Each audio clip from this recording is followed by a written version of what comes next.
अस्सलाम वालेकुम। बहुत शुक्रिया रहमतुल्लाह राही साहब का। इतनी बड़ी सी तमहीद उन्होंने मेरे लिए बना दी कि मैं बहुत देर तक सोचता रहा कि मुझ में इतनी सारी खूबियाँ कहाँ हैं जो वो बयान कर रहे हैं। अतीक भाई का बहुत शुक्रगुजार हूँ कि दूसरा मौका इन्होंने फ़राहम किया भटकल से मुलाकात करवाने का। मेरा ख़्याल है कि 2.5 साल पहले शायद आया हुआ था मैं तंजीम के मुशायरे में, और वो यादें मेरे जहन में महफूज थीं। और पिछले दिनों जब आपका हुक्म हुआ कि मैं हाज़िरी लगाऊं इस प्रोग्राम में, बड़ी मसरूफ़ियत के बावजूद मैंने कहा कि नहीं, इंशाल्लाह मैं ज़रूर आऊँगा, क्योंकि भटकल से मुलाकात होगी। और भटकल में मेरे तमाम ऐसे दोस्त हैं जो इस समय 3rd रो में बैठे हैं और 3rd फ्रंट के लोग हैं, तो उनसे भी ख़ास तौर से मुलाकात होगी। तो इसलिए मैं उनका हुक्म पूरा करने के लिए चला आया। मेरे भाई जैसे हैं। बदी साहब को बहुत मुबारकबाद शादी की। अल्लाह उनकी ज़िंदगी को बहुत खूबसूरत रखे, कामयाब रखे। दूसरी हाज़िरी है आपके बीच में। 4 मिसरों से अपनी बात की शुरुआत करता हूँ।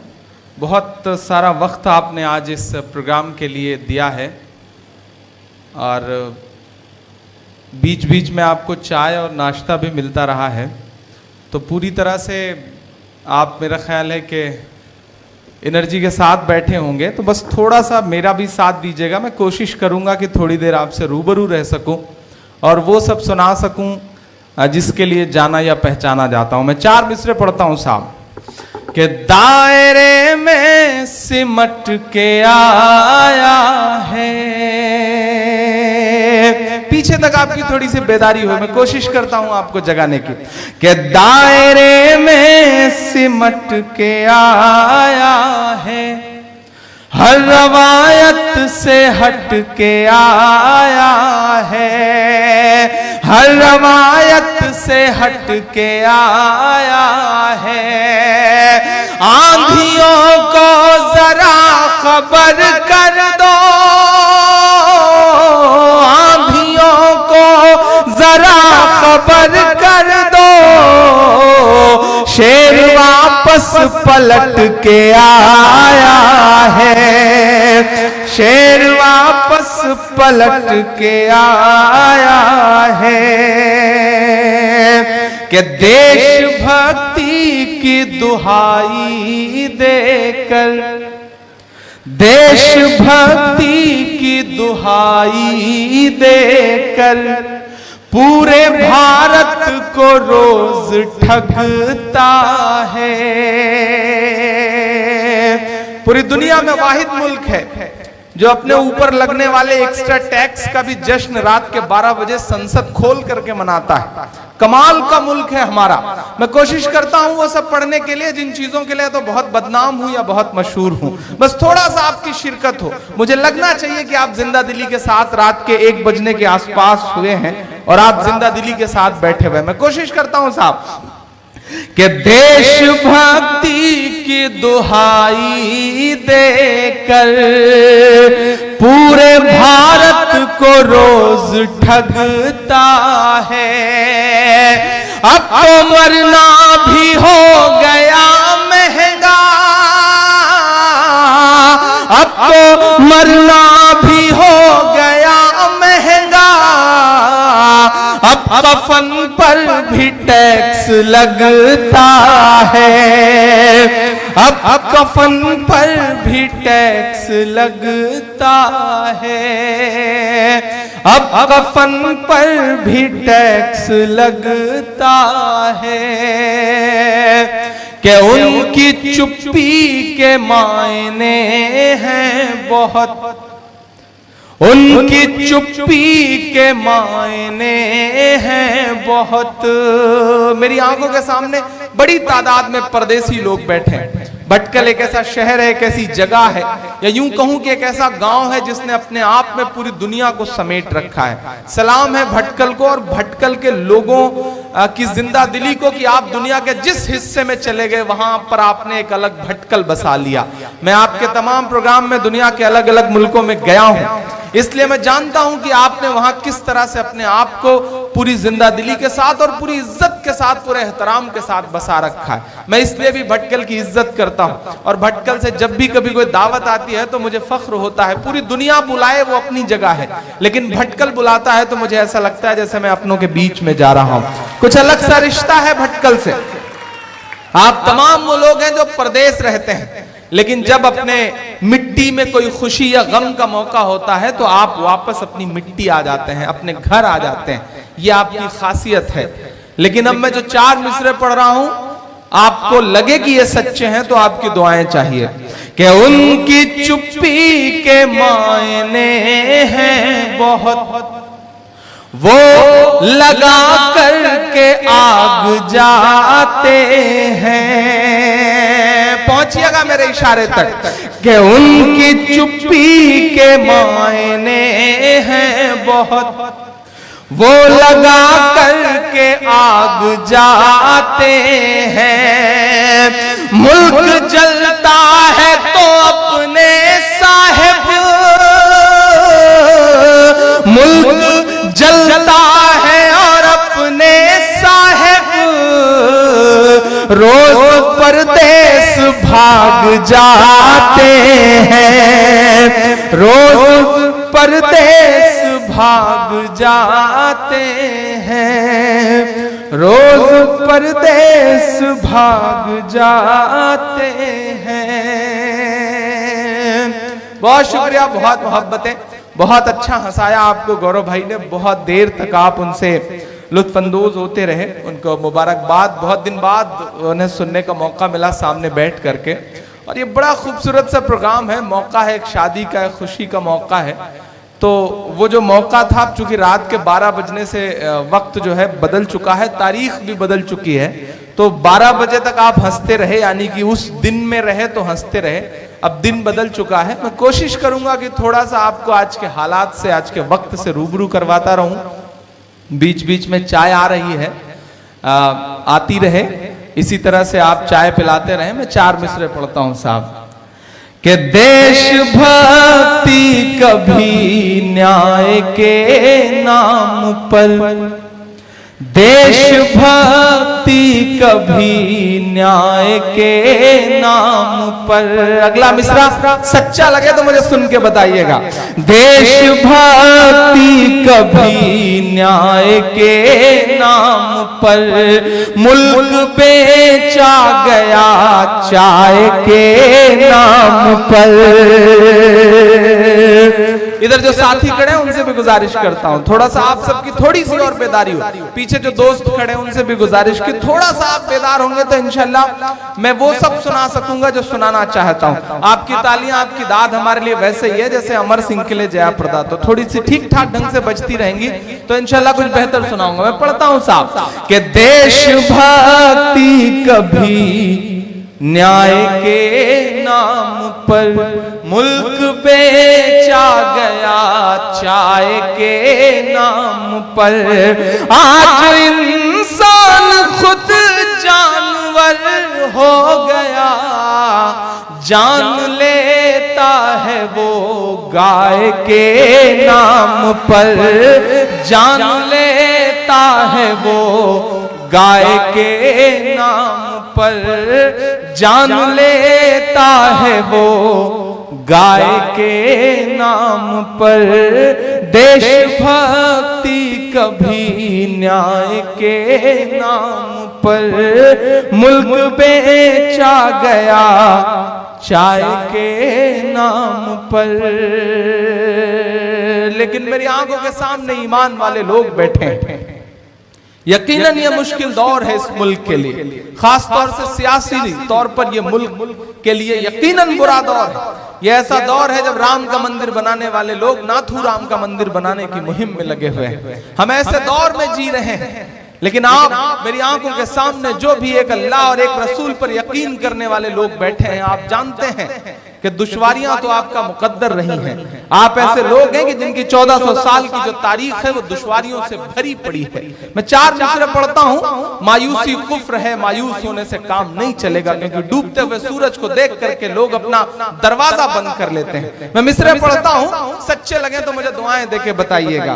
देश बेचा गया चाय के नाम पर, कि सच की पहचान बनकर जियो तो सही।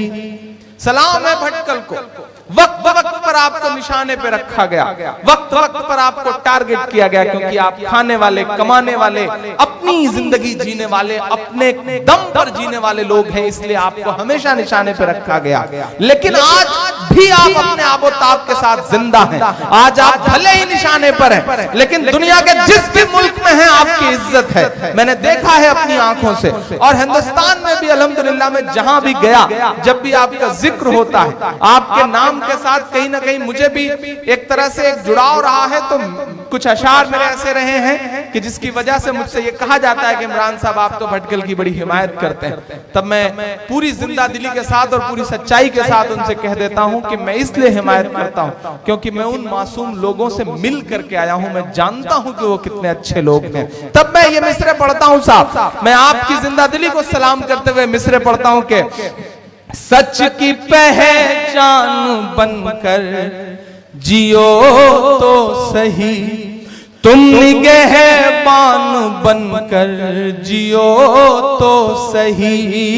सच की पहचान बनकर जियो तो सही, तुम निगहबान बनकर जियो तो सही। ये जमाना झुकाएगा सर। अब एक भी हाथ खामोश ना रहे अगले मिसरे में अगर सच्चे हो तो। ये जमाना अदब से झुकाएगा सर, तुम मुसलमान बनकर जियो तो सही, तुम मुसलमान बनकर जियो तो सही। मैं भटकल में खड़ा हूं। ये वो जमीन है जो तहजीब से जुड़ी है, ये वो जमीन है जो विरासत से जुड़ी है, ये वो जमीन है जो ईमान वाले लोगों की एक रवायत से जुड़ी हुई है। मैं इस मिट्टी पे खड़ा हूं। मुझको जालिम का तरफदार नहीं लिख सकते, मुझको जालिम का तरफदार नहीं लिख सकते, कम से कम वो मुझे लाचार नहीं लिख सकते। जहां हथेली पे लिए बोल रहा हूं जो सच, उसको इस देश के अखबार नहीं लिख सकते, उसको इस देश के अखबार नहीं लिख सकते। मैं हिम्मत करता हूं और आपसे दुआएं मांगता हूं कि कभी ना होगी बंद अजान, कभी ना होगी बंद अजान। ज्यादा दूर नहीं है मुंबई, और मेरा ख्याल है अभी सोए भी नहीं होंगे वो। पहुंचे आपकी तालियों के साथ मेरे ये मिसरे। और अगले मिसरे गौरव भाई आपसे भी दुआ मांगता हूं, पढ़ता हूं, सुनिएगा कि कभी ना होगी बंद अजान, कभी ना होगी बंद अजान। आरती और अजान से मिलकर, आरती और अजान से मिलकर बने हैं हिंदुस्तान। कभी ना होगी बंद अजान, कभी ना होगी बंद अजान।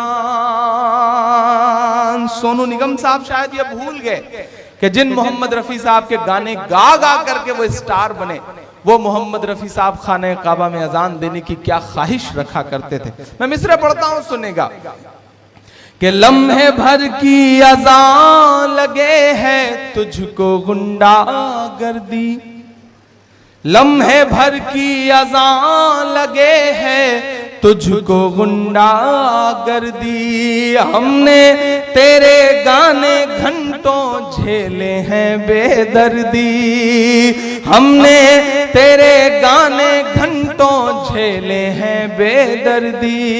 लम्हे भर की अजान लगे है तुझको गुंडा गर्दी, हमने तेरे गाने घंटों झेले हैं बेदर्दी। के गायक बाबू बेहद नालायक है तेरा बयान कभी ना होगी बंद अजान, कभी ना होगी बंद अजान, होगी बंद अजान, कभी ना होगी बंद अजान। इस नज़्म का आखिरी बंद पढ़ता हूं साहब, और ये मेरे ईमान का, मेरे यकीन का, मेरे दिल से जुड़ा हुआ मिसरा है कि जिस दिन इस दुनिया में अज़ां की सदा नहीं आएगी। आपके ईमान में हरारत पैदा हो तो मुझे सुन के बताइएगा कि जिस दिन इस दुनिया में अज़ां की सदा नहीं आएगी, शिरकत हो आप सबकी, कि जिस दिन इस दुनिया में अज़ां की सदा नहीं आएगी, रात ही रह जाएगी उस दिन सुबह नहीं आएगी।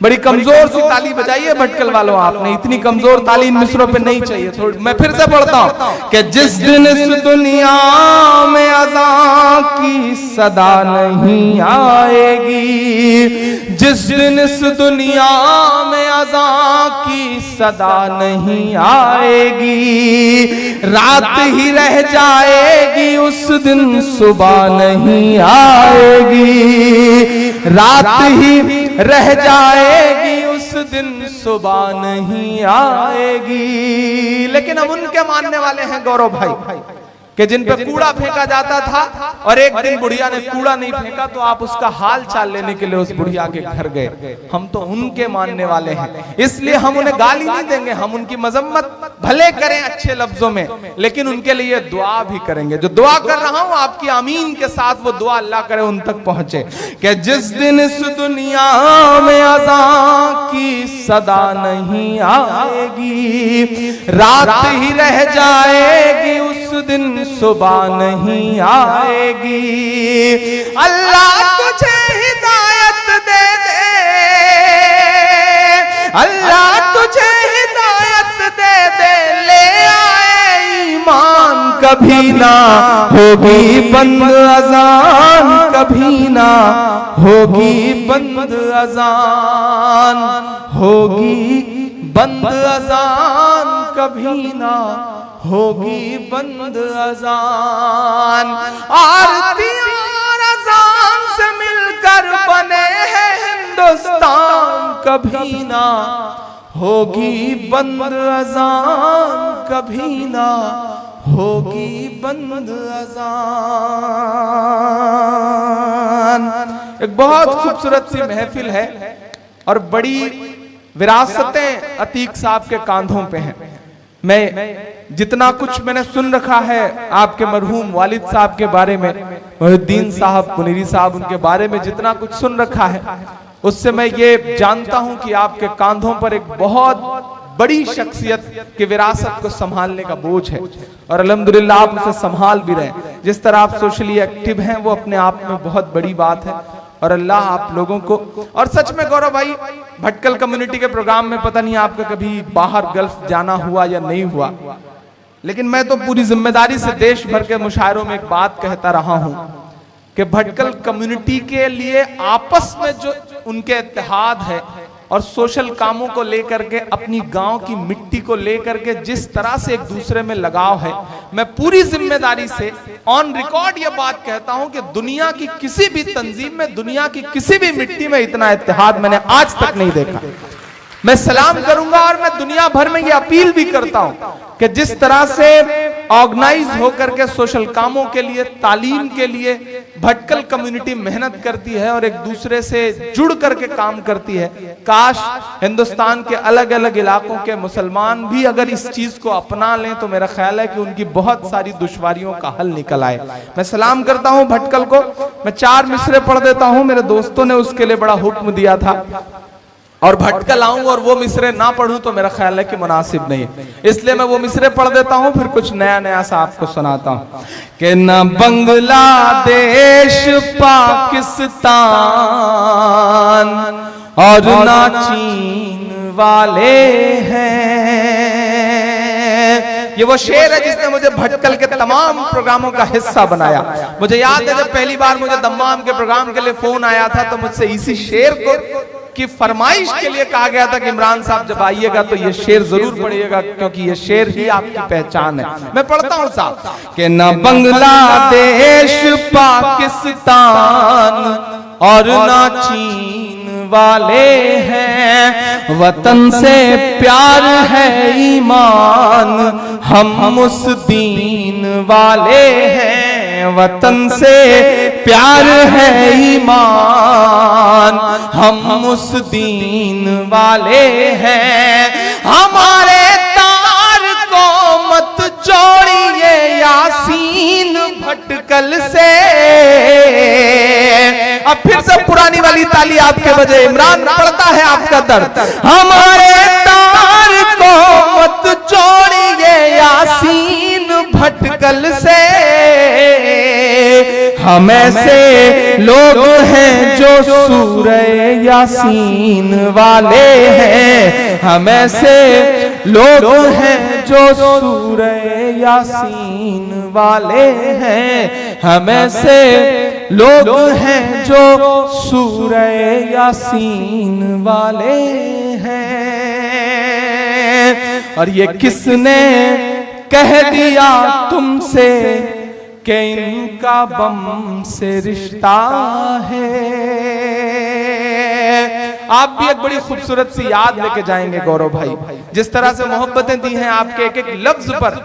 उर्दू इनकी जुबान नहीं है, हिंदी इनकी मदर लैंग्वेज नहीं है, यहाँ नवायती बोली जाती है या फिर इंग्लिश बोलते हैं लोग, लेकिन आपने भी महसूस किया होगा कि किस मोहब्बत से इन्होंने आपको दुआएं दी। मैं चाहता हूं कि आप भी जाएं तो इनकी बातें दुनिया तक रखें, क्योंकि हम सब पीस के एम्बेसडर हैं। हमारी जिम्मेदारियां बनती हैं कि ऐसे लोग जो अच्छे हैं और जिन पे गलत इल्जाम लगाया जाता है, मीडिया ट्रायल किया जाता है, उनके बारे में हम जिम्मेदारी से बात करें, क्योंकि हम नहीं बोलेंगे तो इसी तरह से मुल्क बर्बाद होता रहेगा। इमरान मिस्र पढ़ता है साहब कि ये किसने कह दिया तुमसे कि इनका बम से रिश्ता है, बहुत हैं जख्म सीने में फकत मरहम से रिश्ता है, बहुत हैं जख्म सीने में फकत मरहम से रिश्ता है, बहुत हैं जख्म सीने में फकत मरहम से रिश्ता है। वो तुम हो जो तिजारत करते हो बारूद की साहिब, ये हैं ईमान वाले इनका बस ज़मज़म से रिश्ता है, ये हैं ईमान वाले इनका बस ज़मज़म से रिश्ता है, बहुत हैं जख्म सीने में फकत मरहम से रिश्ता है। मैं 4 मिसरे और पढ़ता हूं। पिछले दिनों हमारे मुल्क में आपको याद होगा कि कई सालों से एक टिकट जो है वो वेटिंग में था, आरएसी तक आया लेकिन कंफर्म नहीं हुआ। तो उसके पीछे शायद उसके बहुत बड़ा खून खराबे वाला माजी है। इमरान 4 मिसरे पढ़ता है साहब और आपसे दुआएं मांगता है। वो पिछले दिनों राष्ट्रपति उम्मीदवार की बैठक चल रही थी कि कौन चुना जाए, तो भाजपा वालों की बैठक चल रही थी। एकाएक बैठक में से अडवाणी जी खड़े हो गए, तो अमित शाह जी ने अडवाणी से कहा कि आप बैठ जाओ। आप क्यों खड़े हो रहे हैं, आपको थोड़ी खड़े होना है। तो अडवाणी जी गुस्से में आके बोले, यार क्या वॉशरूम भी ना जाऊं, ये हालत करके रख दी है आप लोगों ने।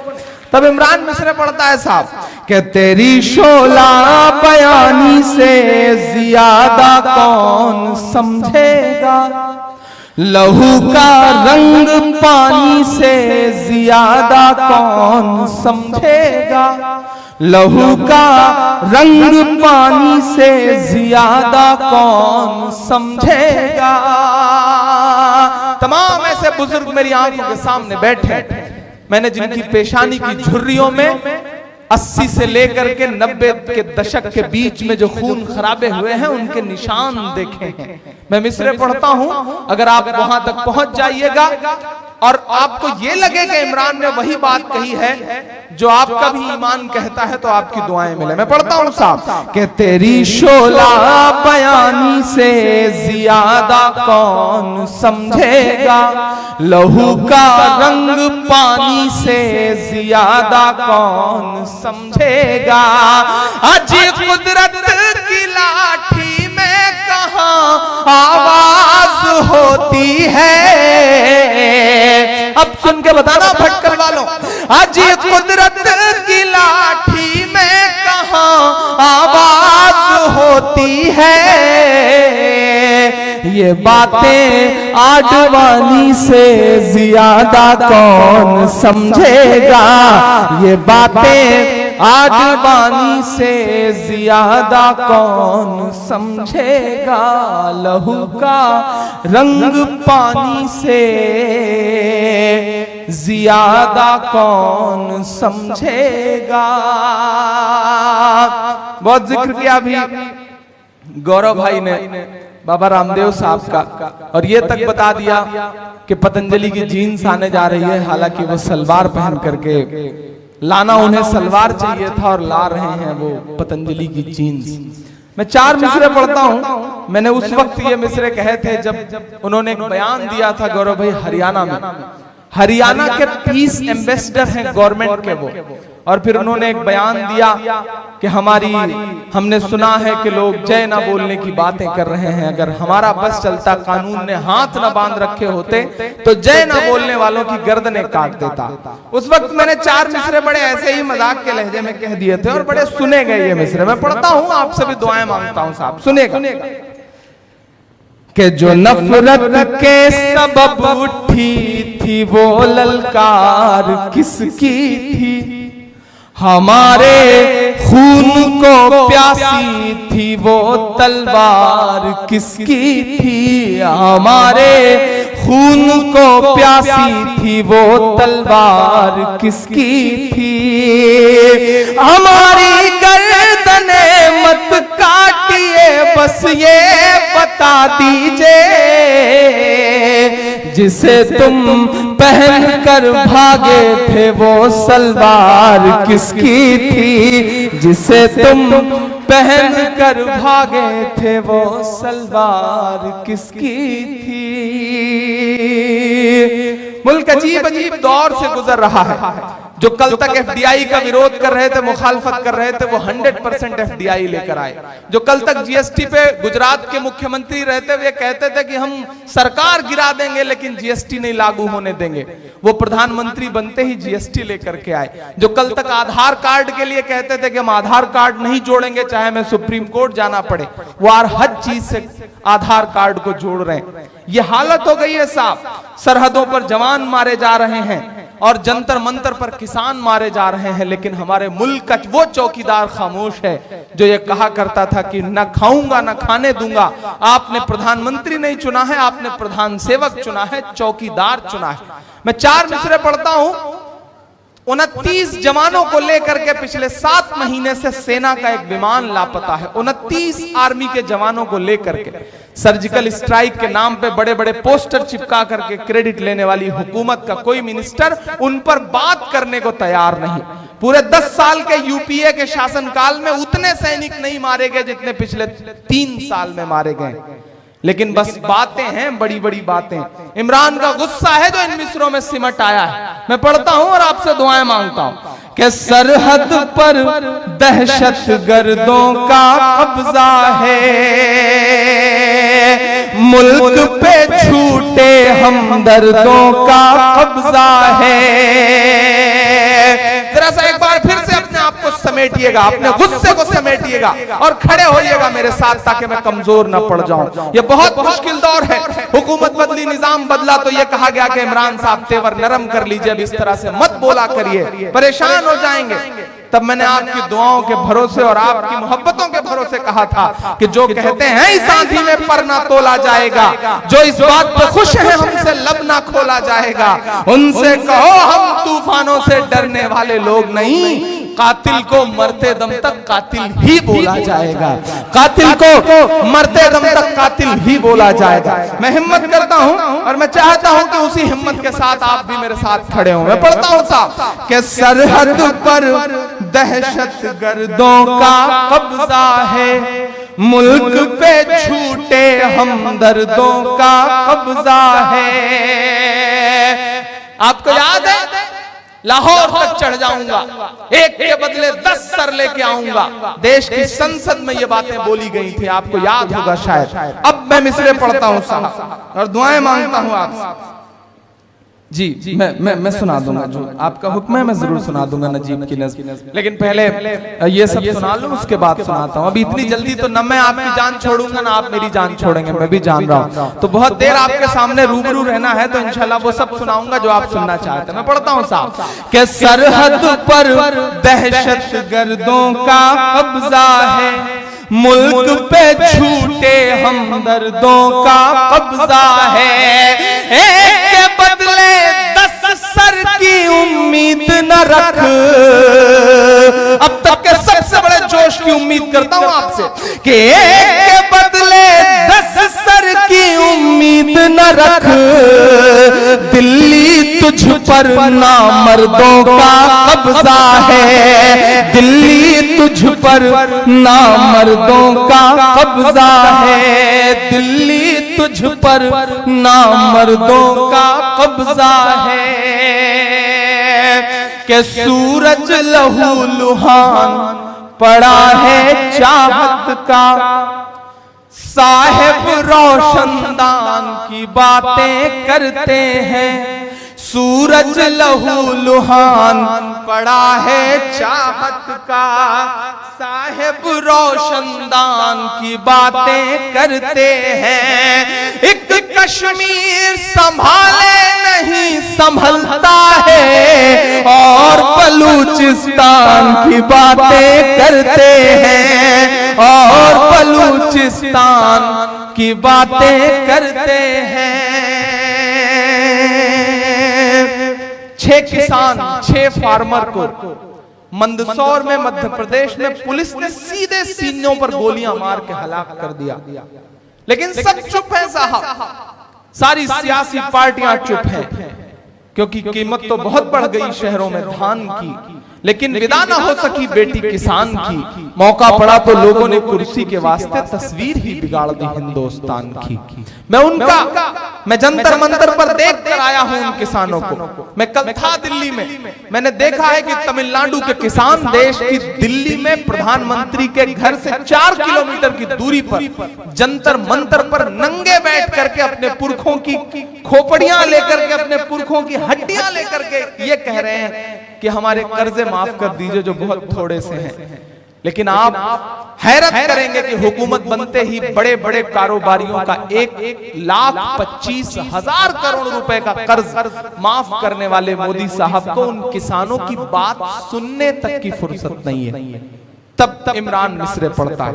मेरे लिए शायरी का मकसद ये नहीं है कि मैं आपको तफरीहन हंसा दूं, मेरे लिए शायरी का मकसद ये नहीं है कि मैं मोहब्बत के जुल्फ और आंचल के लबो रुखसार के नगमे आपको सुनाऊं। मेरी कोशिश ये है कि मैं हुकूमत की आंख से आंख मिला करके बात करके उन्हें आईना दिखा सकूं। मेरे लिए शायरी का मतलब सिर्फ ये है, और मैं उस जिम्मेदारी को पूरी तरह से निभाने की कोशिश कर रहा हूं। मैं मिसरे पढ़ता हूं साहब, जितना गुस्सा मेरा हुकूमत से है उतना ही एक शख्स से और भी है जो न जाने कौन सी नींद में सो रहा है। मैं मिसरे पढ़ता हूं कि भारत मां की आंख के तारे कहां गए, आरएसएस के राज दुलारे कहां गए। भारत मां की आंख के तारे कहां गए, आरएसएस के राज दुलारे कहां गए। अच्छे दिनों की तरह उन्हें भी खोज रहा, अच्छे दिनों की तरह उन्हें भी खोज रहा। कोई बताए अन्ना हजारे कहां गए, कोई बताए अन्ना हजारे कहाँ गए। सोशल मीडिया पे तस्वीर आजकल बहुत वायरल हो रही है, अन्ना जी हाथ जोड़ करके लेटे हुए हैं और कह रहे हैं कि भाई मैं सोने जा रहा हूं, जब कांग्रेस की हुकूमत आ जाए तो मुझे जगा देना, तब मैं काम पर लगूंगा। ऐसे न जाने कितने वो लोग जो बड़ी बड़ी बातें करते थे वो फ्रेम से गायब हो गए, मीडिया से गायब हो गए। अब उनके लिए भ्रष्टाचार कोई मुद्दा नहीं है। इस मुल्क में हालात ये हो गई है कि नीतीश कुमार साहब तेजस्वी यादव के खिलाफ एक मुकदमा कायम होता है भ्रष्टाचार का, तो सरकार से अलग होकर के डिप्टी चीफ मिनिस्टर के पद से हटवा दिया जाता है तेजस्वी यादव को। और जिन सुशील मोदी को डिप्टी चीफ मिनिस्टर बिहार का बनाया जाता है उनके ऊपर 10 मुकदमे पहले से हैं, 500 करोड़ रुपए के घोटाले का आरोप है। लेकिन हालत ये हो गई कि भाजपा आज के वक्त में एक ऐसी गंगा है जिसमें कोई भी नहा ले तो वो पवित्र हो जा रहा है।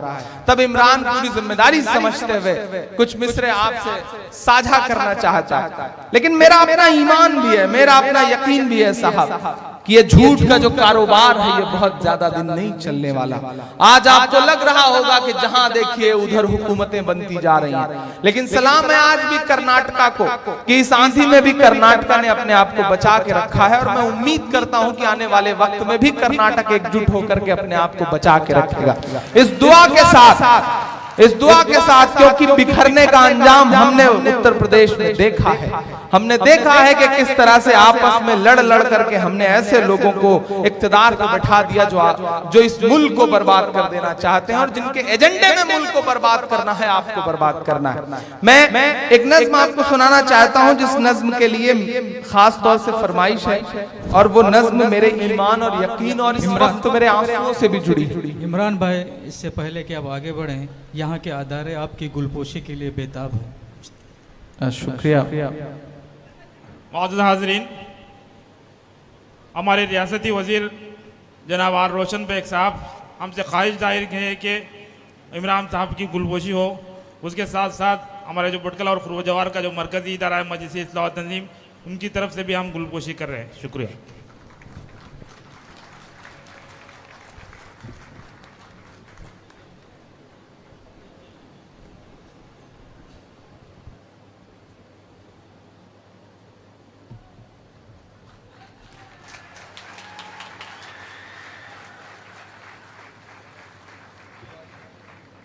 मैं आपको बताऊं कि जब मैं गोवा से आगे आ रहा था तो उसी वक्त रोशन बेग साहब का फोन आया मुझे। अभी पिछले दिनों में बेंगलोर आया था उनके मुशायरे में, और आज सोशल मीडिया पे ट्विटर पे शायद उन्होंने देखा होगा, और उसके बाद उन्होंने कहा कि आप भटकल जा रहे हैं और बड़ी तारीफें की आपकी। यकीन करें, उन्होंने कहा कि इमरान, पूरे कर्नाटका में भटकल जैसा खूबसूरत और भटकल जैसा इत्तेहाद वाला कोई इलाका नहीं है हमारे यहाँ।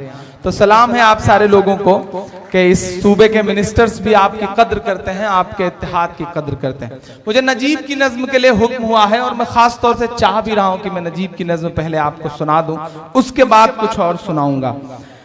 एक ऐसा बेटा गायब है दिल्ली के एक ऐसी प्रोमिनेंट यूनिवर्सिटी से जिसे आप मुल्क की बेहतरीन यूनिवर्सिटी मान सकते हैं। एक ऐसी मां का बेटा जो जेएनयू में पढ़ने के लिए आया था और पहले ही दिन एबीवीपी के कुछ लड़कों से उसकी लड़ाई होती है और वो उसे पीटते पीटते ये कहते हैं कि इसे 72 हूरों के पास भेज दिया जाए, और दूसरे दिन से वो बच्चा गायब है। तकरीबन 8 महीने होने को आ गए हैं, लेकिन उसकी मां कभी जंतर मंतर पर, कभी जेएनयू और कभी राजपथ पर, तो कभी होम मिनिस्टर की चौखट पर चीख चीख करके कह रही है कि मुझे मेरा बेटा वापस कर दो, मुझे मेरा लाल वापस कर दो, मुझे मेरा नजीब वापस कर दो। मैं नज्म सुनाना चाहता हूं, लेकिन उससे पहले 4 मिसरे आपको सुनाना चाहता हूं इस नज्म की तमहीद में कि और कितना हमें बर्बाद करोगे साहिब। हम नजीब का मातम करते रहते हैं, हमें तोहफे में मिनहाज दिया जाता है। हम मिनहाज के नाम का रोना रोते रहते हैं, हमें तोहफे में पहलू खान की मॉब लिंचिंग का तोहफा दिया जाता है। हम पहलू खान के लिए रोते रहते हैं कि हमें तोहफे में नईम की लाश दी जाती है। 1-2 जख्म नहीं, सारा बदन है छलनी, दर्द बेचारा परेशान है कहां से उठे। मैं उस दर्द को आपसे साझा करना चाहता हूं, आपसे बांटना चाहता हूं। पढ़ता हूं साहब, लेकिन 4 मिसरे ये पहले सुन लें ताकि उस नज्म की तमहीद बन सके। कि और कितना हमें बर्बाद करोगे साहिब, क्या सितम और नया ईजाद करोगे साहिब। साहिब का मतलब है इस मुल्क की सबसे बड़ी कुर्सी पे बैठे हुए शख्स से बात कर रहा हूं मैं। कि और कितना हमें बर्बाद करोगे साहिब, क्या सितम और नया ईजाद करोगे साहिब। खुद के औलाद नहीं है तो बताओ इतना, कितनी माँ को बे औलाद करोगे साहिब, करोगे साहिब। कितनी माँ को बे औलाद करोगे साहिब। मैं नज़्म पढ़ता हूं साहब, नजीब की वो नज़्म जिसकी वजह से अल्लाह ने घर घर तक, माओं तक, बहनों तक पहुंचाया मुझे इस नज़्म की वजह से। मैं मिलने गया था तीसरे दिन उस माँ से, चुपचाप गुमनाम तरीके से। मैंने बिलख बिलख करके रोते हुए देखा है। वो लम्हा भी मेरी आंखों के सामने है कि जब नजीब की अम्मी मेरे गले से लग करके 12 बहुत देर तक ज़ारो कतार रोती रही और मेरे पास उनको चुप कराने के लिए कोई लफ्ज नहीं था, बस उनके आंसुओं के साथ मैंने अपने आंसू शामिल कर दिए थे। मेरी आंखों में वो लम्हे कैद हैं। तब मैं ये नज्म पढ़ता हूं और हिंदुस्तान नहीं पूरी दुनिया भर के मुशायरे में मैंने इस नज्म को इस दुआ के साथ पढ़ा कि क्या पता मैं ये नज्म जिस मुशायरे में पढ़ूं वहां सामने बैठा हुआ कोई अल्लाह वाला हो और वो दुआ करे इस नज्म को सुन करके और अगली सुबह नजीब उसकी माँ से मिल जाए और फिर इस नज्म को कभी पढ़ने की जरूरत न पड़े। मैं इस दुआ के साथ भटकल की सरजमीन पर भी इस नज्म को पढ़ रहा हूँ, इस उम्मीद के साथ कि क्या पता अगली सुबह अल्लाह जो है वो नजीब की माँ से नजीब को मिला दे तो उस माँ के आंसुओं को ठिकाना मिल जाए। मैं पढ़ता हूँ और आपसे दुआएं मांगता हूँ। एक बार ताली बजा करके मुझे हुक्म दें कि आप इस नज़्म को सुनने का मूड बना चुके हैं। सुना था कि बेहद सुनहरी है दिल्ली, समंदर सी खामोश गहरी है दिल्ली। सुना था कि बेहद सुनहरी है दिल्ली, समंदर सी खामोश गहरी है दिल्ली। मगर एक माँ की सदा सुन न पाए तो लगता है गूंगी है बहरी है दिल्ली।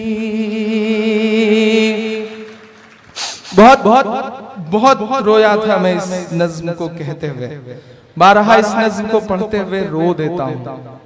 न जाने क्यों मुझे ऐसा लगता है कि अगर नजीब की जगह मेरी अम्मी होती तो नजीब की अम्मी की जगह, गायब नजीब की जगह मैं होता तो, गायब नजीब की जगह कोई गौरव होता, कोई राजेश होता, कोई अनिल होता तो क्या तब भी एक माँ के आंसुओं को ऐसे ही नजरअंदाज कर दिया जाता?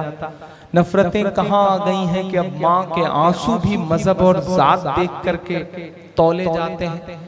लेकिन माँ के आंसुओं का तो कोई मजहब नहीं होता ना, माँ तो माँ होती है।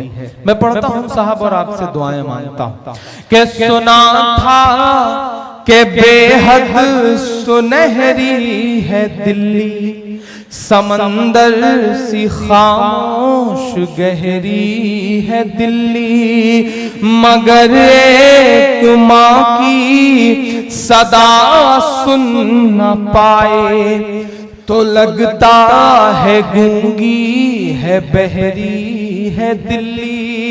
थोड़ी देर के लिए मैं दोस्त से गुजारिश करूंगा कि समोसा और ये चाय थोड़ी देर के लिए इस नज्म तक के लिए बंद कर दें, इन्हें वापस पीछे भेज दें। थोड़ी देर आप सब चूंकि इस नज्म के साथ मेरा इतना दिल जुड़ा हुआ है कि मैं इस नज्म में कोई डिस्टरबेंस मुझे भी लगता है कि ना हो तो अच्छा है। मैं पढ़ता हूँ आप सुनेगा कि सुना था कि बेहद सुनहरी है दिल्ली, समंदर सी खामोश गहरी है दिल्ली, मगर एक माँ की सदा नहीं पूछता है कोई हाल मेरा।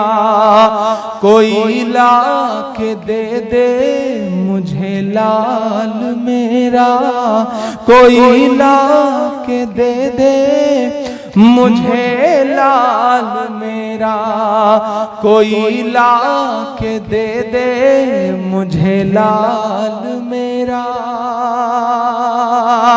पहला बंद पढ़ता हूं इस नज्म का साथ कि उसे लेके वापस चली जाऊंगी मैं, पलट कर कभी फिर नहीं आऊंगी मैं।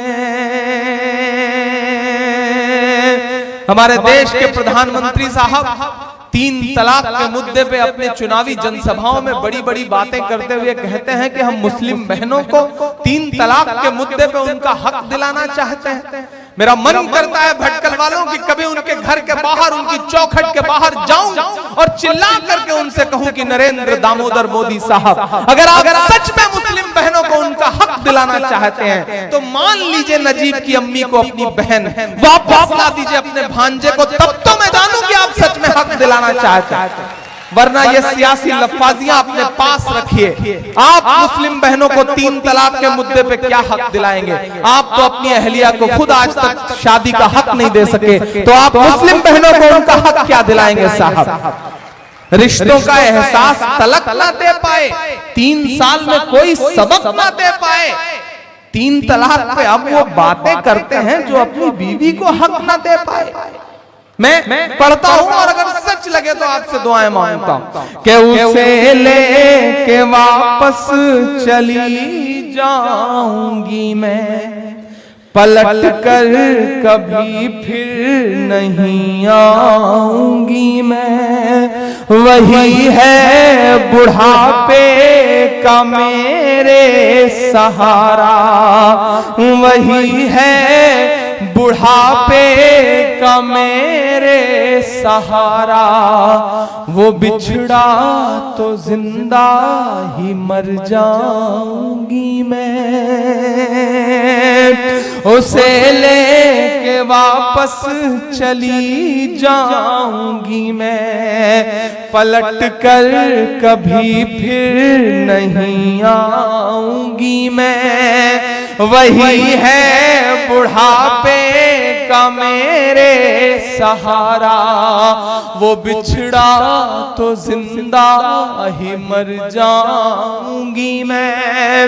वही है मेरी जिंदगी की कमाई, वही है मेरी जिंदगी की कमाई। वही तो है सदियों का आमाल मेरा। कोई ला के दे मुझे लाल मेरा, कोई ला के दे मुझे लाल मेरा, कोई ला के दे मुझे लाल मेरा। आखिरी बंद पढ़ता हूं इस नज़्म का साहब। जितना गुस्सा मेरा सियासत के इक़्तिदार पे बैठे हुए लोगों से है, उससे कहीं ज्यादा मेरा गुस्सा इस देश की मीडिया से है। वो मीडिया जो अपने आप को जमहूरियत का चौथा खंबा कहती है, वो मीडिया जो अपने आप को डेमोक्रेसी का पिलर बताती है, उस मीडिया से मेरा गुस्सा है। मैं कभी कभी जो ऑप्शनल मीडिया तैयार हो गए हैं, साहिल ऑनलाइन जैसे जो छोटे छोटे फोरम तैयार हुए हैं, मैं उनको सलाम करूंगा कि वो सच्चाइयों को दुनिया के सामने रख रहे हैं। वरना आज तो हालत ये हो गई है साहब कि अपने न्यूज रूम में, एसी न्यूज रूम में कॉलर टाइट करके, टाई लगा करके बैठा हुआ एंकर भ्रष्टाचार पे बातें करता है, करप्शन पर बातें करता है, और खुद सैकड़ों करोड़ रुपए उसने पिछले 10 साल में जर्नलिज्म से कमा लिए। हालात ये हो गए। मेरा गुस्सा है उन उनसे जो नाग और नागिन की खबरें चैनलों पर दिखा करके ये कह रहे हैं कि यही जर्नलिज्म है। दरअसल वो जर्नलिज्म नहीं कर रहे हैं, वो जर्नलिज्म की जड़ों में मट्ठा डालने का काम कर रहे हैं। मेरा गुस्सा है उनसे, मेरा गुस्सा है ऐसे लोगों से जो ये कहते हैं कि नाग और नागिन की खबरें और नेताजी की छींक आ जाए तो वही खबरें असली खबरें हैं। मेरा गुस्सा है उनसे। मैं उनके नाम एक बंद करता हूं। अगर सच लग जाए कि इमरान का ये गुस्सा जायज है और इमरान ही इस तेवर के साथ ये बात कह सकता है तो आपकी दुआएं मुझे चाहिए। मैं पढ़ता हूं साहब कि ये टीवी के एंकर कहां मर गए हैं। हिम्मत की है मैंने इस देश के तमाम बड़े चैनलों के तमाम बड़े टीवी एंकरों को यह बात कहने की। कुछ नाम है जिन्हें सलाम करता हूं। मैं सलाम करता हूं रवीश कुमार को, जिस शख्स ने जर्नलिज्म की थोड़ी बहुत इज्जत बचा रखी। मैं सलाम करता हूं निधि राजदान को, मैं सलाम करता हूं अभिसार शर्मा को, मैं सलाम करता हूं पुण्य प्रसून वाजपेयी को, मैं सलाम करता हूं विनोद दुआ को। जिन छोटे छोटे लोगों ने छोटी छोटी कोशिशों से जर्नलिज्म की इज्जत बचा रखी है, वरना बाकी जो लोग हैं उन्हें मैं जर्नलिस्ट कम, मुझे तो वो दलाली करने वाले लोग ज्यादा नजर आते हैं, जर्नलिस्ट नहीं नजर आते साहब। ये मेरा गुस्सा है और मैं ये जानता हूं कि ये बोलना बड़ा मुश्किल काम है, मैं जानता हूं कि ये बोलने के नुकसान है, लेकिन शायद मैं इसीलिए तो इमरान हूं। मैं पढ़ता हूं साहब कि ये टीवी के एंकर कहां मर गए हैं। उन्हें 4 किलोमीटर दूर अपने न्यूज रूम से 4 किलोमीटर दूर एक रोती तड़पती बिलखती चीखती मां की आंसू नहीं दिखाई देते। मैं कैसे मानूं उन्हें जर्नलिस्ट। मैं पढ़ता हूं साहब कि ये टीवी के एंकर कहां मर गए हैं, ये गांधी के बंदर कहां मर गए हैं।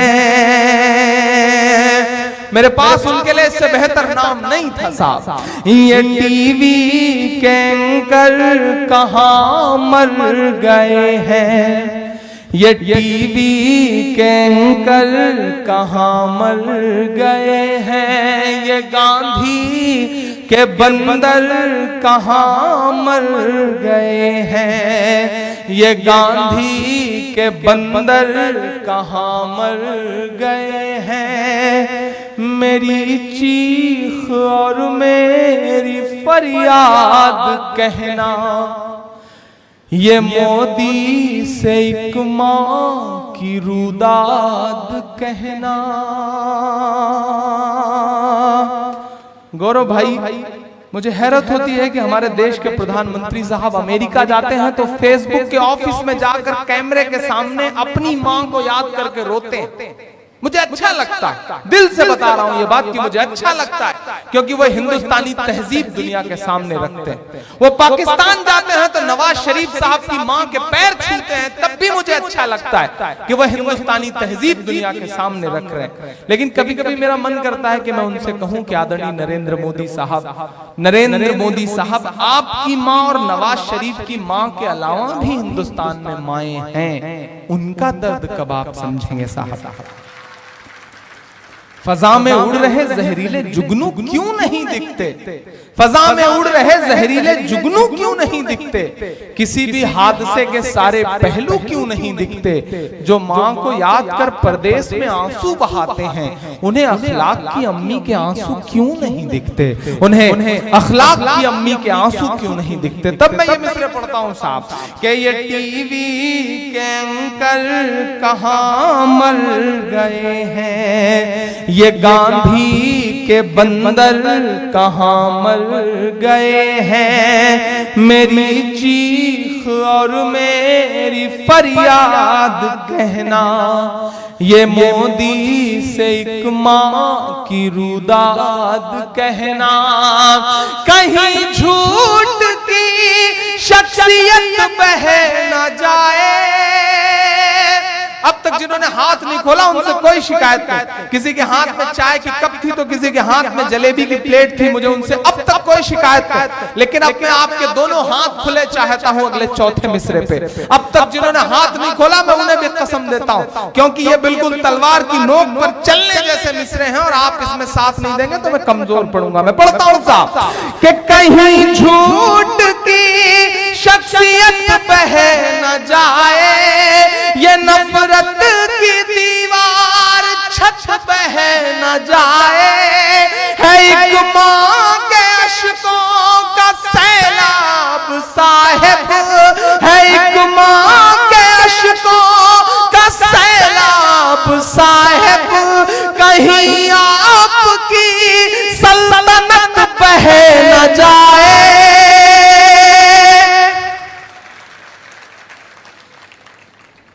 उजड़ सा गया है गुलिस्तां वतन का। जुल्म इससे पहले भी था, ज्यादती इससे पहले की हुकूमतों में भी थी, लेकिन आज जो नंगई सड़कों पर उतर आई है ये इससे पहले कभी नहीं थी। उसके खिलाफ बोलना पड़ेगा, उसके खिलाफ आवाज बुलंद करनी पड़ेगी, वरना आने वाली नस्लों के लिए बोलने के लिए कुछ बचेगा ही नहीं। शायद मैं उसी जिम्मेदारी को समझ रहा हूं। और ये जो मॉब लिंचिंग हो रही है, दरअसल वो मॉब लिंचिंग नहीं है भटकल वालों, वो मोबलाइज लिंचिंग है। मॉब लिंचिंग नहीं है, वो मोबलाइज लिंचिंग है। एक भीड़ है जिसे मोबलाइज किया जा रहा है कि जाओ मारो ऐसे लोगों को। आपकी दुआ से अल्हम्दुलिल्लाह हमने ईद पर बड़ा एहतजाज किया था, काली पट्टी बांध करके हमने अपील की थी पूरे हिंदुस्तान की आवाम से कि आप नमाज पढ़ने जाएं तो काली पट्टी बांध करके जाएं। अल्हम्दुलिल्लाह उसका इतना बड़ा असर हुआ कि कानून मंत्री ने पहली बार मॉब लिंचिंग को मर्डर माना। बाद में राजकोट में हमारे देश के प्रधानमंत्री महोदय भी रोते हुए बोले कि दलित भाइयों को गोली मत मारो, गौरक्षा के नाम पे उत्मात मत करो, मुझे मार दो। अल्हम्दुलिल्लाह आज लोकसभा में और राज्यसभा में उस पर चर्चा भी हो रही। और आपकी दुआओं के लिए एक बात की जानकारी और दूं ताकि आप मेरे लिए खुसूसी तौर पे इस बात की दुआ करें कि आने वाली 6 अगस्त को नजीब से लेकर के, अखलाक से लेके, पहलू खान से लेकर के, नईम से लेके, गंगेश से लेके, गणेश तक के लिए, अयूब पंडित तक के लिए, ये जो भी मॉब लिंचिंग हो रही है इसके खिलाफ हम तमाम साथी, मेरे साथ हजारों दोस्त जंतर मंतर पर इकट्ठा हो रहे हैं। देश की दिल्ली में जंतर मंतर पर इकट्ठा होकर के नरेंद्र मोदी साहब से कह रहे हैं कि आप हमारा खून सड़कों पे क्यों बहा रहे हैं, हमारा खून सड़कों पे मत बहाइए, हम अपना ब्लड डोनेट करेंगे। क्या पता ये किसी हिंदू भाई की जान बचाने के काम आए, क्या पता ये किसी आर्मी के जवान की जान बचाने के काम आए, क्या पता ये किसी अमरनाथ यात्री की जान बचाने के काम आए। मुल्क वाकई बुरे दौर से गुजर रहा है गौरव भाई। मुझे कभी कभी लगता है कि एक सलीम 57 तीर्थयात्रियों की जान बचा सकता है अकेले, लेकिन क्या उस ट्रेन में एक भी शख्स ऐसा नहीं था जो जुनैद की जान बचा सकता? मेरा गुस्सा उन कातिलों से ज्यादा उस खामोश भीड़ के खिलाफ है जो चुप है, जो अपने सामने लोगों को मरता हुआ देख रही है। उस भीड़ को जगाने की जरूरत है। तो हम तमाम साथी हजारों की तादाद में जंतर मंतर पे 6 अगस्त को ये मुहिम शुरू कर रहे हैं। हमने उसका नाम रखा है लहू बोल रहा है। जो लोग मारे गए हैं उन सब का लहू बोलते हुए ये कह रहा है कि हमारा खून सड़कों पे मत बहाओ। हम इसी मुल्क के बाशिंदे हैं, हमारे पुरखों ने अपने खून से इस मुल्क को सींचा है, हमारा खून सड़कों पे मत बहाओ। हम इसे डोनेट करते हैं, क्या पता किसी इंसान की जान बचाने के काम आए, इंसानियत की जान बचाने के काम आए। तो मैं अपने बड़े बुजुर्गों से दुआ के गुजारिश भी करूंगा कि हमारी कामयाबी के लिए दुआ करिएगा, और आप दुआ कर दें तो इंशाअल्लाह हमें कामयाब होने से कोई रोक भी नहीं सकता है। इस उम्मीद के साथ मैं आखिरी मिसरे पढ़ रहा हूं साहब। है एक मां के अश्कों का सैलाब साहिब, कहीं आपकी सल्तनत बह न जाए। उजड़ सा गया है गुलिस्तां वतन का, उजड़ सा गया है गुलिस्तां वतन का। नहीं तो ये भारत था खुशहाल मेरा, कोई ला के दे दे मुझे लाल मेरा, कोई ला के दे दे मुझे लाल मेरा। बहुत शुक्रिया, बहुत मोहब्बतें, बहुत संजीदा से हो गए हैं आप। जाते जाते आखिरी के 4 मिसरे पढ़ के सोच रहा हूं कि आप थोड़ा सा जिंदा दिली के साथ वापस जाएं आज की इस शाम में, तो अच्छा लगेगा। मैं 4 मिसरे इस उम्मीद के साथ पढ़ता हूं कि चाय चाय करते थे, गाय गाय करते हैं, चाय चाय करते थे। याद होगा 2014 के पहले का भाषण और अब के भाषण सुन लीजिए और ये मिसरे सुन लीजिए कि चाय चाय करते थे, गाय गाय करते हैं, चाय चाय करते थे, गाय गाय करते हैं, जागे हैं दलित जब से, हाय हाय करते हैं, जागे हैं दलित जब से। और सारे आंकड़े उनके फेवर में हैं, मैं ये जानता हूं। चंद आवाजें जो बोलने की कोशिश की जा रही हैं लालू जैसी, उन्हें भी खामोश कर दिया जा रहा है, लेकिन फिर भी उम्मीद का दामन तो नहीं छोड़ना है साहब, क्योंकि उम्मीद पे दुनिया कायम है।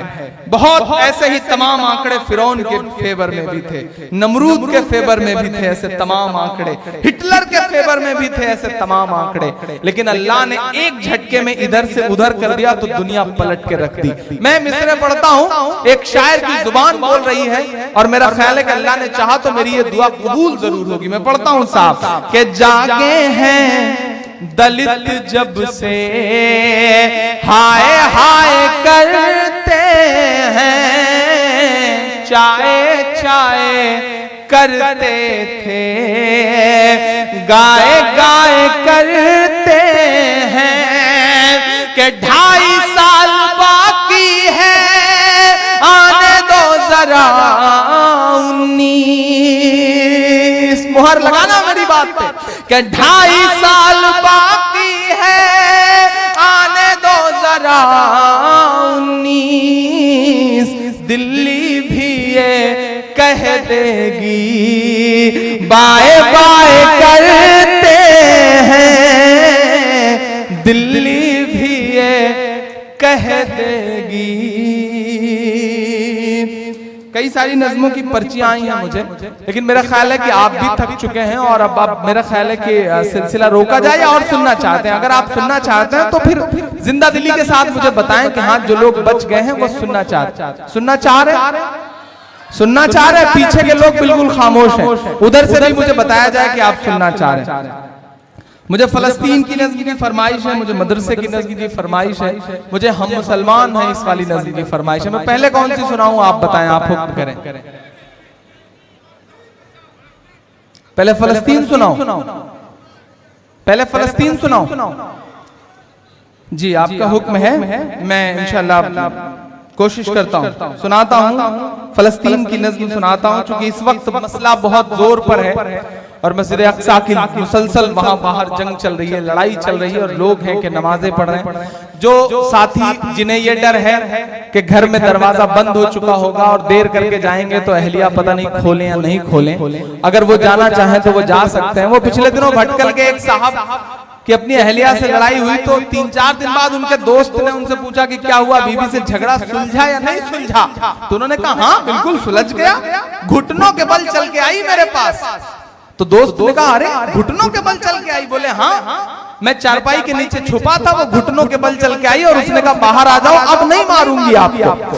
तो इस तरह से भी डर रहता है लोगों को जो दूसरों की मोटरसाइकिल पे या दूसरों के साधन पर इधर उधर से आए हैं, अगर उन्हें जाना है तो वो आहिस्ता आहिस्ता निकल जाए। पीछे जो दोस्त हैं वो अगर आगे आना चाहें, ये आखिरी लम्हा इस प्रोग्राम का, मैं फलस्तीन की नज़्म आपको सुनाना चाह रहा हूँ, वो सुना दूं, लेकिन उससे पहले एक छोटी सी नज़्म आपको और बेदार करने के लिए सुना देता हूँ। खालिद गाजीपुरी साहब हमारे बीच में हजरत थे, उनका बहुत शुक्रिया कि वो उनकी कल की ट्रेन या फ्लाइट जो थी और वो रुक गए इस एक प्रोग्राम के लिए, तो उनकी मोहब्बतों का शुक्रिया। लेकिन एक नज़्म आपको सुना दूं जो बहुत वायरल हुई सोशल मीडिया के जरिए, तमाम बड़े सोशल मीडिया के पेजेस पे बहुत वायरल हुई। मैं वो एक नज़्म सुना देता हूँ आपको कि वाह रे देश के चौकीदार, वाह रे देश के चौकीदार, देश के चौकीदार, वाह रे देश के चौकीदार। विजय माल्या नाक के नीचे से हो गया फरार, वाह रे देश के चौकीदार, वाह रे देश के चौकीदार, देश के चौकीदार, वाह रे देश के चौकीदार। विजय माल्या नाक के नीचे से हो गया फरार, वाह रे देश के चौकीदार। तुमसे ज्यादा सरदार था वो पिछला सरदार, वाह रे देश के चौकीदार, वाह रे देश के चौकीदार। के देश चलाना चाय बनाने जैसा काम नहीं है, नफरत वाली राय बनाने जैसा काम नहीं है।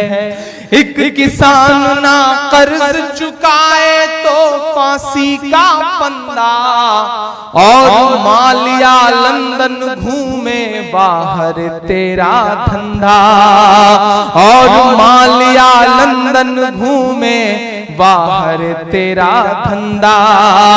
जिसे जेल में होना था वो घूम रहा लंदन है, देशभक्त सब चुप बैठे हैं अजब दोगलापन है। जो ये बातें कह दे वो हो जाएगा गद्दार, वाह रे देश के चौकीदार, वाह रे देश के चौकीदार, देश के चौकीदार, वाह रे देश के चौकीदार।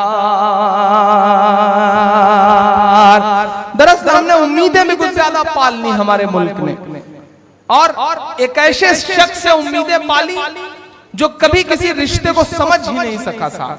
मैं महज एक मुखड़ा एक नज्म का सुना करके फलस्तीन की नज्म आपको सुनाता हूं। के हाथों की सफाई छुपाता है वो काली कमाई छुपाता है, दावा है मसीहाई का मगर खुद अपनी लुगाई छुपाता है। के हाथों की सफाई छुपाता है वो काली कमाई छुपाता है, दावा है मसीहाई का मगर खुद अपनी लुगाई छुपाता है। मीडिया ने जो गढ़ रखा है उस झूठी शान का क्या होगा, और अगर सच लगे तो मुहर लगाना मेरी बात पे। मीडिया ने जो गढ़ रखा है उस झूठी शान का क्या होगा, जो बीवी का ना हुआ भला वो हिंदुस्तान का क्या होगा, वो हिंदुस्तान का क्या होगा, वो हिंदुस्तान का क्या होगा। मैं नज़्म सुनाता हूं, लेकिन अतीक भाई आपको मुबारकबाद देता हूं इस प्रोग्राम के लिए, वरना ये रवायतें मरती जा रही। शादियों के जश्न में मैंने तमाम अमीर लोगों को म्यूजिकल शोज करते देखा है, शादियों के प्रोग्राम में तमाम बड़े लोगों को मैंने अपनी आंखों से डांस के प्रोग्राम करवाते देखे हैं। लेकिन सलाम है भटकल को जो आज भी रवायतों को पकड़े हुए, सलाम है भटकल को जो आज भी अपने अंदर ईमान बचाए हुए।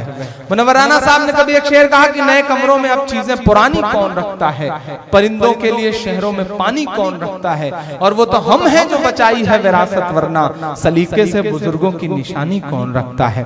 सलीके से बुजुर्गों की निशानी को आप लोगों ने बचा के रखा है, मैं इसलिए भी सलाम करता हूं। और अल्लाह जिस तरह से काम आपके वालिद साहब से अल्लाह ने काम लिया, मुझे जवाद रास्ते भर बहुत सारे वाकयात बताते रहे। और एक ऐसा वाकया उन्होंने बताया जो मेरे दिल को बहुत छू गया।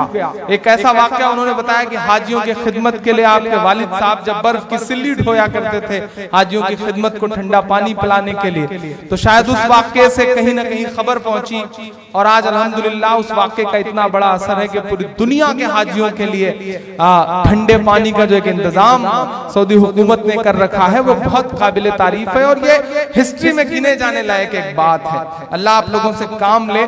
कुंवर बेचैन ने कभी एक शेर कहा है कि गमों की आंच में आंसू उबाल कर देखो, बनेगा रंग किसी पर भी डाल कर देखो, तुम्हारे दिल की चुभन भी जरूर कम होगी, किसी के पांव का कांटा निकाल कर देखो, किसी के पांव का कांटा निकाल कर देखो। शादियों के बाद, वलीमे के बाद लोग जश्न में डूब जाते हैं और सलाम है बदी भाई को, आपको सारे लोगों को कि आप बैठ करके मुशायरे के नाम एक रात पूरी कुर्बान कर रहे हैं। सलाम भटकल आपको, अल्लाह करे आपके अंदर ये तहजीब जिंदा रहे। हम इस दुआ के साथ फलस्तीन की वो नज्म सुनाते हैं जिस नज्म ने पूरी दुनिया में इमरान का नाम पहुंचाया। अल्लाह का करम है कि अब तक 8 से ज्यादा जुबानों में ये नज्म ट्रांसलेट हुई और अल्लाह का ये करम है कि पूरी दुनिया में जहां भी प्रोटेस्ट हुआ होगा फलस्तीन को लेकर के लोगों ने इमरान प्रतापगढ़ी की इस नज्म को गाया है। ये मेरी कमाई है, ये मेरी पूंजी है। मैं ये नज्म सुनाता हूं साहब और आपसे दुआएं मांगता हूं।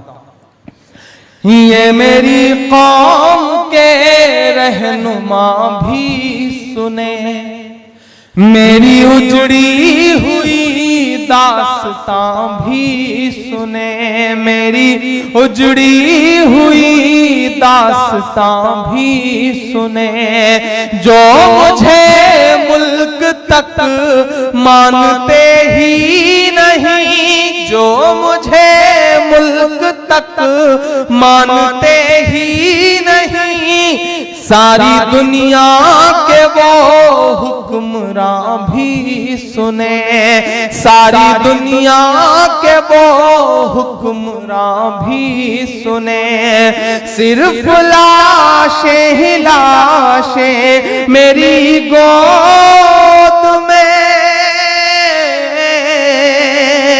सिर्फ लाशें ही लाशें मेरी गोद में, कोई पूछे मैं क्यों इतना गमगीन हूँ, मैं फलस्तीन हूँ, मैं फलस्तीन हूँ, मैं फलस्तीन हूँ, मैं फलस्तीन हूँ।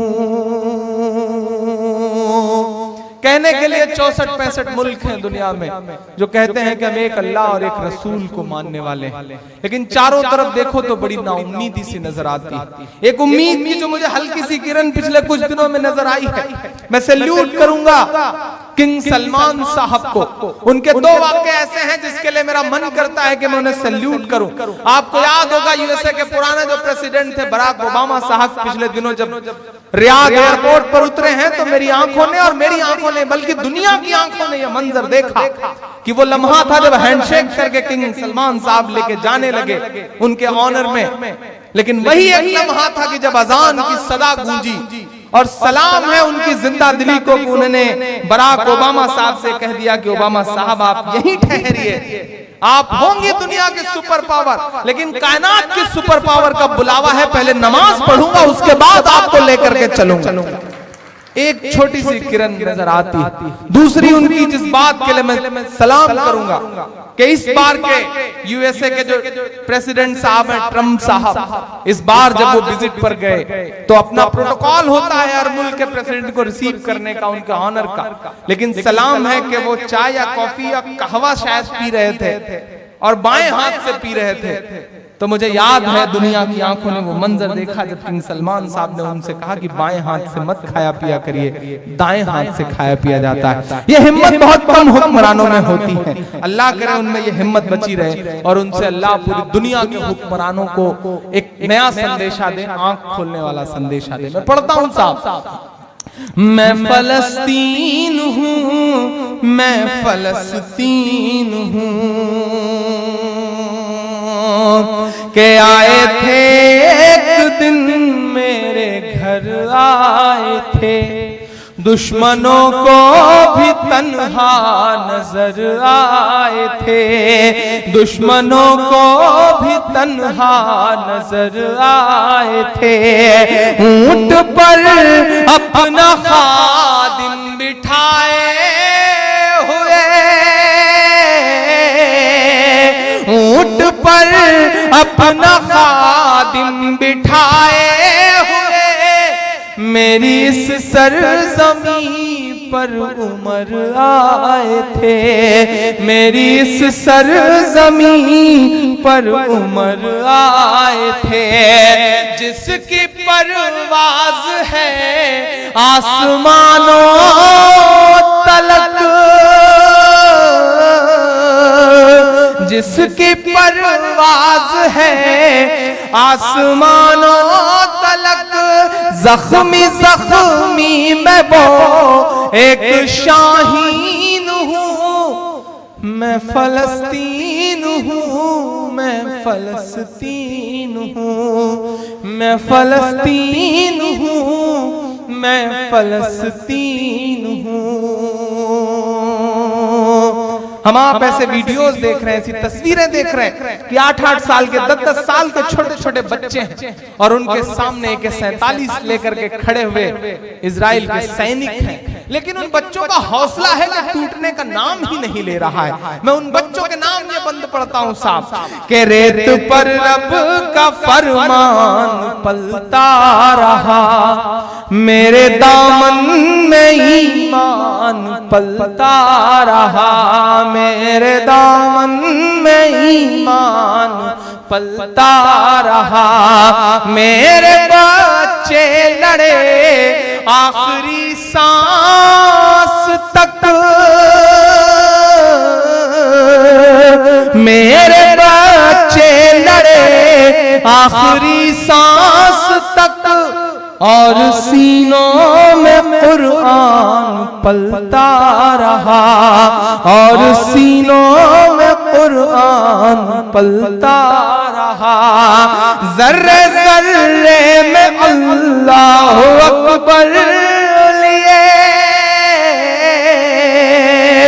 जर्रे जर्रे में अल्लाह अकबर लिए, खुश नसीबी है मैं साहिबे दीन हूँ, मैं फलस्तीन हूँ, मैं फलस्तीन हूँ।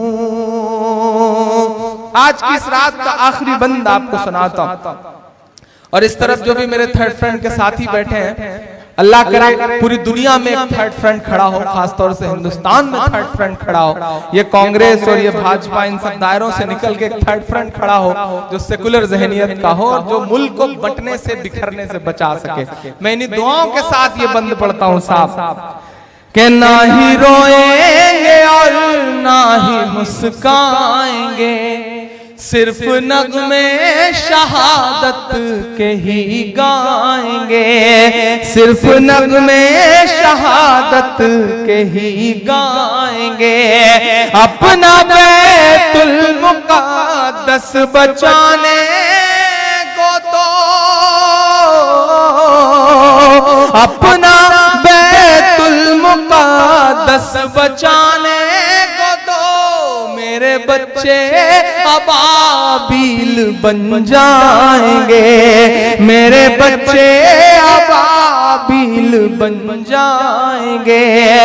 जो सितम ढा रहे अब रहा की तरह, उनकी खातिर मैं सामान तौहीन हूँ, मैं फलस्तीन हूँ, मैं फलस्तीन हूँ, मैं फलस्तीन हूँ, मैं फलस्तीन हूँ। और जाते जाते इस नज्म से जुड़े हुए भी और इस नज्म से अलग भी वो मिसरे जो मेरे सांसों में बसे हुए मिसरे हैं, मैं वो पढ़ के जाता हूँ। मेरे दोस्त मुझसे कहते हैं, इमरान तुम इस दौर में कहाँ इस तरह की बातें कर लेते हो, डरते नहीं हो? तुम्हें डर नहीं लगता? परेशान हो जाओगे। बहुत बड़े बड़े लोग चुप हो गए, केजरीवाल चुप हो गए, राहुल चुप हो गए, लालू जी चुप हो गए। तुम सरफिरापन क्यों दिखाते हो? क्यों बोल रहे हो? तन्हा चलते हो। तब मैं आपकी दुआओं के भरोसे कहता हूं कि मोहब्बत कौन करता है, सियासत कौन करता है, मुझे मालूम है मेरी हिफाजत कौन करता है, मुझे मालूम है मेरी हिफाजत कौन करता है। और हम ही ने लाज रखी है बुजुर्गों की यहाँ, वरना सभी टुकड़ों पे पलते हैं, बगावत कौन करता है? सभी टुकड़ों पे पलते हैं, बगावत कौन करता है? और हमारे जैसे ही कुछ लोग आ जाते हैं लड़ने को, नहीं तो जंग में जाने की हिम्मत कौन करता है? नहीं तो जंग में जाने की हिम्मत कौन करता है? मैं कभी कभी 10-20 दिन के सफर के बाद गौरव भाई जब घर लौटता हूं तो मेरी अम्मी मेरे बालों में जिन लम्हों में तेल लगा रही होती हैं, उन लम्हों में मुझसे कहती हैं कि तुम कहां से महसूस कर लेते हो बेटा इस तरह के दर्द? मेरे साथ के मेरे दोस्त कभी कभी मुझसे ऐसे ही बेसाख्ता कह देते हैं कि इमरान भाई कैसे महसूस कर लेते हो ये सारे दर्द? मैं कैसे महसूस कर लेता हूं, कैसे गा लेता हूं। मैं पिछली बार भटकल आया था तो मैं सिर्फ इमरान प्रतापगढ़ी था, लेकिन आपकी दुआओं ने, आपने मुझे दुआएं देके भेजा। मुझे वो लम्हा याद है जो बड़े बुजुर्गों ने मेरी पेशानी चूम के मुझे भेजा था, और उसका असर ये हुआ कि अगले ही साल मेरे सूबे यानी उत्तर प्रदेश का जो सबसे बड़ा अवार्ड है हुकूमत का, यश भारती, सबसे बड़ा अवार्ड आपकी दुआओं के भरोसे मेरे दामन में, महज 29 साल की उम्र में यंगेस्ट यश भारती, अब तक का सबसे कम उम्र में लिटरेचर का अवार्ड मेरे दामन में आया। यह है भटकल की मिट्टी का असर। इसलिए भी ये मिट्टी जब आवाज दे देती है तो मुझे लगता है कि सब कुछ छोड़ के जाना चाहिए। और आज भी यहाँ आकर के मैं पूरी जिम्मेदारी से ये कहता हूँ कि मोहब्बत का अगर इम्कान होता तो घर में मीर का दीवान होता। तेरी महफिल में आकर सोचते हैं ना आते तो बड़ा नुकसान होता। तो आकर के आप यकीन करें कि मैंने इस मिट्टी की मोहब्बत का कर्ज चुकाया। मैं ये मिसरे पढ़ के आपसे विदा लेता हूँ। कैसे महसूस कर लेता हूँ दर्द को कि चाक दामन रफू करके लिखता हूँ मैं, जख्म से गुफ्तगू करके लिखता हूँ मैं, चाक दामन रफू करके लिखता हूँ मैं, जख्म से गुफ्तगू करके लिखता हूँ मैं। दर्द गाने को भी हौसला चाहिए, दर्द गाने को भी हौसला चाहिए, आंसुओं से वजू करके लिखता हूँ मैं, आंसुओं से वजू करके लिखता हूँ मैं। कोई बड़ी ख्वाहिश नहीं, बस आपसे इतना कहता हूँ कि अपनी सांसों में आबाद रखना मुझे। भटकल वालों, अल्लाह ने आपको नवाजा, अल्लाह ने आपको बहुत दौलत दी है, अल्लाह ने पूरी दुनिया में आपका नाम किया है। मैं एक जिम्मेदारी भरी बात आखिर में शादी के इस फंक्शन में भी आपसे एक जिम्मेदारी भरी बात कह रहा हूँ। आपको मुबारकबाद देता हूँ कि आजादी के बाद पहली बार ऐसा हुआ है कि एक साल में 50 IAS IPS आपकी कौम के चुने गए। ये बहुत बड़ा आंकड़ा है, आपको मुबारकबाद देता हूं। मैं हिंदुस्तान भर के मुशायरों में ये कह रहा हूं कि सियासी तौर पे हो सकता है ये आने वाले जो 5, 7, 10 साल हैं हिंदुस्तान के वो आपके लिए बुरे हों, लेकिन समाजी तौर पर अल्लाह का करम है कि कौम में पढ़ने का एहसास जागा है। अल्लाह के रसूल ने उस वक्त कहा था कि इल्म हासिल करना हो तो चीन तक जाना पड़े तो चीन तक जाओ। अल्लाह के रसूल ने ये बात कही है। कोई जरूरी नहीं कि चीन जाने का मतलब ये था कि मजहबी तालीम हासिल करने के लिए ही जाओ। अल्लाह के रसूल का इशारा शायद ये भी था कि दुनिया की जो बेहतर से बेहतर तालीम हो वो हासिल करो। अल्लाह ने आपको नवाजा है। पैसा बहुत कुछ तो होता है, लेकिन पैसा सब कुछ नहीं होता। अल्लाह ने आपको नवाजा है, एक एहसास बना लीजिए। मैं दुआ करता हूं कि अगले आने वाले 2, 3, 4 साल बाद जब कभी भी मैं भटकल से आऊं तो मैं इस उम्मीद के साथ आऊं कि अल्लाह करे कि इस भटकल से मुझे 2, 4, 5 IAS IPS निकल के सामने आ जाएं। ये शायद मेरे आने का सबसे बड़ा इनाम होगा। मैं आपसे गुजारिश कर रहा हूं कि कारोबार में अल्लाह ने आपके हाथ में न जाने क्या बरकत दी है कि आप जिस कारोबार को छू लेते हैं मिट्टी को सोना बना देते हैं। भटकल वालों, इस बात की तायीद आपके दुश्मन भी करते हैं कि कारोबार के मामले में अल्लाह ने आपको मिट्टी को सोना बनाने का हुनर दिया, लेकिन मैं आपसे गुजारिश कर रहा हूं कि अल्लाह ने सब कुछ अच्छा रखा हुआ है। एक एहसास बना लीजिए, आप बच्चों को कारोबारी बना देंगे, खरबपति बन जाएगा, अरबपति बन जाएगा, बहुत पैसा कमा लेगा। एमडी बना देंगे, एमबीबीएस करने के बाद सर्जन बन जाएगा, अपने लिए पैसा कमाएगा, अपने परिवार के लिए पैसा कमाएगा। लेकिन अगर अपनी नस्लों को जुल्म से बचाना है, अपनी नस्लों को सिस्टम के जुल्म से बचाना है, तो अपने बच्चों को आईएएस बनाओ, आईपीएस बनाओ, ब्यूरोक्रेसी का हिस्सा बनाओ। बिना इसके काम नहीं चलने वाला। और अल्लाह ने आपको हर चीज दी है, तो कम से कम अगर हर 10-5 परिवार से भी एक बच्चे के ऊपर आप लोग मेहनत कर दें, तो क्या पता आने वाले वक्त में 2-4-5 साल में शहर से भी 10-15 आईएएस आईपीएस निकल जाए। इस दुआ के साथ मैं आपसे ये कह रहा हूं कि इस तरह हौसले आजमाया करो, मुश्किलें देखकर मुस्कुराया करो, 2 निवाले भले कम ही खाया करो, अपने बच्चों को लेकिन पढ़ाया करो। यह एहसास रख लीजिए और इन मिसरों के साथ मुझे विदा करिएगा कि दर्द गाने को भी हौसला चाहिए, आंसुओं से वजू करके लिखता हूं मैं, अपनी सांसों में आबाद रखना मुझे,